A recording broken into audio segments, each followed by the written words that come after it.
Keys buried under yesterday's mail, the clock already passed when you needed to leave, and a brain still fogged from a bedroom that never got any fresh air overnight. 8 straight hours at a desk with no real break, then a collapse onto the couch with a work inbox still glowing and a quiet dread about tomorrow's unfinished list.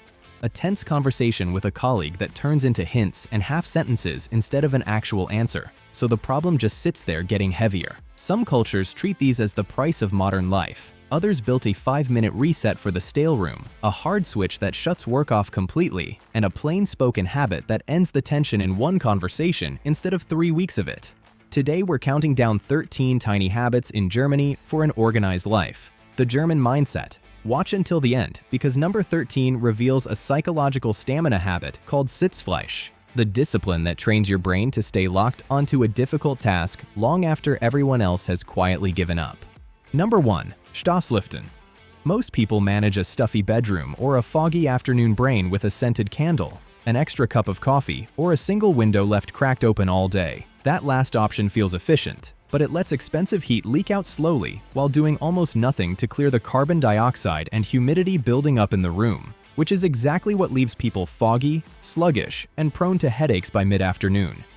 Germans handle this through Stoßlüften, shock ventilation, a habit of throwing every window fully open for 5 to 10 minutes several times a day, regardless of the weather outside.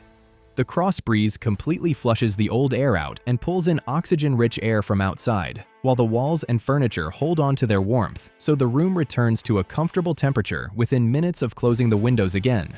Germany's Federal Environment Agency recommends this practice as the most reliable way to prevent mold and keep indoor air healthy, and the mental payoff is just as real. A fully flushed room clears cognitive fog and restores focus faster than another cup of coffee ever could. Number 2. Feierabend. In most places, the boundary between work and personal life has quietly dissolved, so people leave the office only to keep checking messages, replaying a meeting over dinner, and falling asleep with tomorrow's deadline running through their head. Germany protects against that with Feierabend, a word that combines celebration and evening, describing the moment work output ends for the day. It is not simply clocking out, it is an active ritual, changing out of work clothes, closing every professional application, or taking a short walk specifically to signal to the brain that the workday is over. Contacting a colleague about a task during their Feierabend is widely treated as a real breach of personal boundaries, not a minor inconvenience. That firewall between output and rest gives the nervous system a genuine stop signal, which is what allows deep recovery overnight and a sharper, calmer start the next morning. Number 3. Ordnung, muss sein. Elsewhere, organization tends to happen in one overwhelming burst. Mail piling up on the counter, files cluttering a desktop, an entire weekend eventually sacrificed just to dig out from under it. Germany runs on a different premise. Captured in the phrase Ordnung, muss sein, there must be order, treating tidiness as a continuous habit rather than a periodic emergency. Every object, document, and file gets a designated home, and when something is used, it goes back immediately instead of waiting for later. That single habit removes dozens of tiny decisions a day. No searching for keys, no hunting through folders, no visual clutter quietly draining attention in the background. Order becomes the default setting instead of a chore squeezed into a Saturday. Number 4. Der Sonntagsspaziergang. Weekends in many countries are swallowed by scrolling, crowded malls, and a backlog of errands, so Sunday night ends up feeling just as drained as Friday afternoon.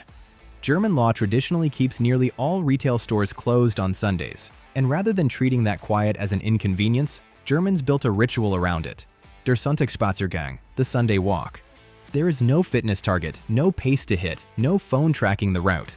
It is a slow, aimless walk through a park, a forest trail, or a quiet neighborhood, often with family, built entirely around having nowhere to be.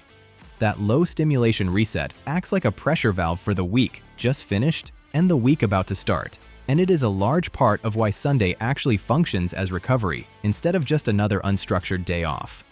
Number 5. Tacheles sprechen. Plenty of workplaces run on hints, vague feedback, and conversations people avoid until a small issue quietly becomes a large one.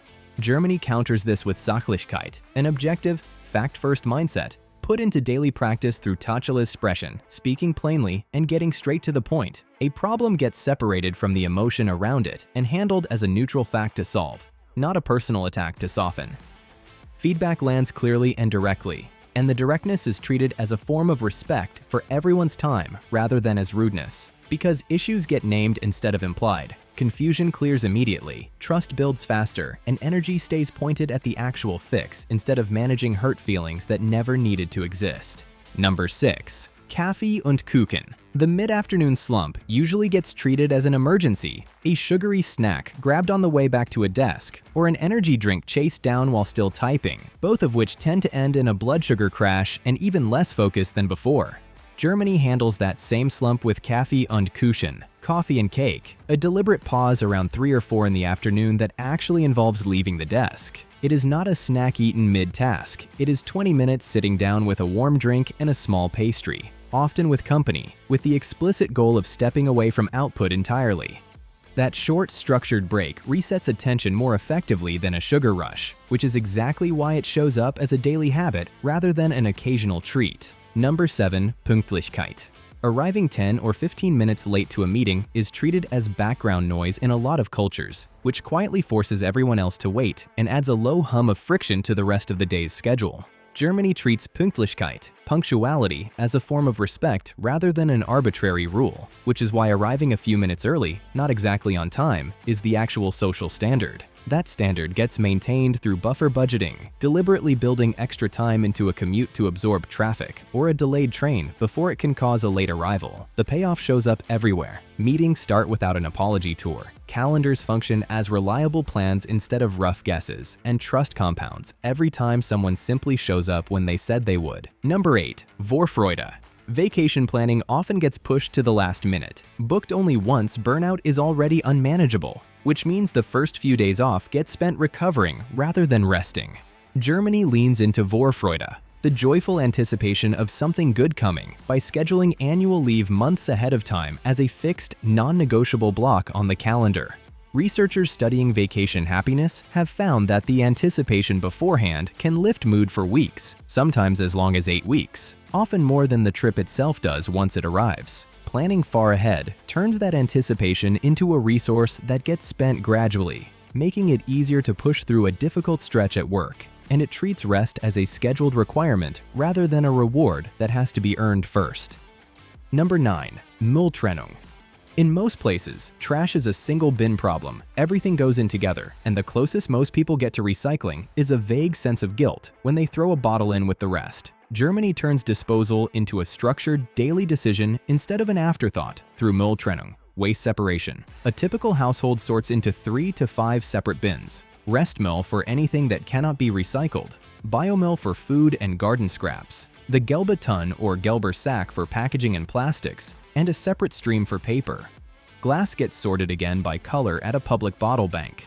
It is a legal requirement, not a suggestion, with fines attached for ignoring it, and an annual collection calendar tells every household exactly which bin goes out on which day. The habit does the same thing Ordnung, muss sein does for a desk or a closet, except applied to everything a household throws away, so sorting happens automatically at the moment of disposal instead of during an occasional guilty cleanup. Number 10. Terminpflicht. Elsewhere, a haircut, a bank visit, or a quick question at a government office often means walking in and hoping for the best, then losing an unpredictable chunk of the day to waiting. Germany runs on Terminpflicht, appointment obligation, the expectation that almost anything beyond a quick errand gets booked as a specific termin in advance. Walk-ins without one are frequently turned away outright, whether it is a salon, a bank branch, or a doctor's office. And non-urgent medical appointments are often booked weeks or months ahead. The standard for showing up to that termin mirrors Pünktlichkeit, arriving about 5 minutes early, with anything past 15 minutes late considered genuinely impolite. The habit itself, though, sits one layer earlier than punctuality. It is the discipline of never leaving something to chance in the first place, so a calendar full of confirmed appointments replaces a day full of guesswork, and neither side of the interaction wastes time waiting on the other. Number 11. Sparsamkeit. In a lot of places, spending has quietly detached from the feeling of money leaving your hand, a tap or a swipe. A buy now pay later split into 4 painless installments, a real balance that only shows up as a surprise later.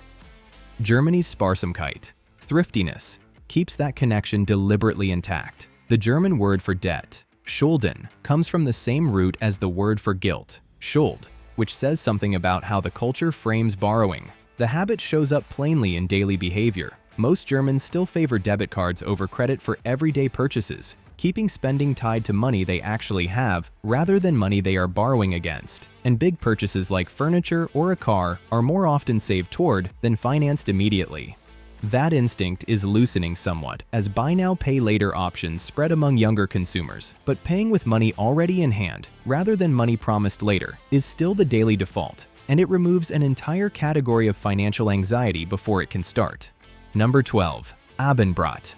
In many households, dinner is a nightly production, a full meal cooked from scratch after an already full day, which adds a fresh round of decision fatigue right when there is the least energy left to spend on it. Germany simplifies this with Abendbrot, literally evening bread, a cold meal built from bread, cold cuts, cheese, and simple spreads instead of anything cooked. The habit has practical roots. Historically, the main hot meal, Mittagessen, happened in the middle of the day, so the evening never needed to repeat it. Everyone at the table builds their own open-faced combination, butter and cheese, or salami and pickles, and the entire meal comes together in the time it takes to slice bread. There is no stovetop, almost no cleanup, and the evening stays intact for actual rest instead of a second round of cooking and dishes. Number 13. Sitzfleisch. Modern attention gets fragmented by constant small distractions, and the instinct is usually to abandon a task the moment it turns tedious, difficult, or just boring.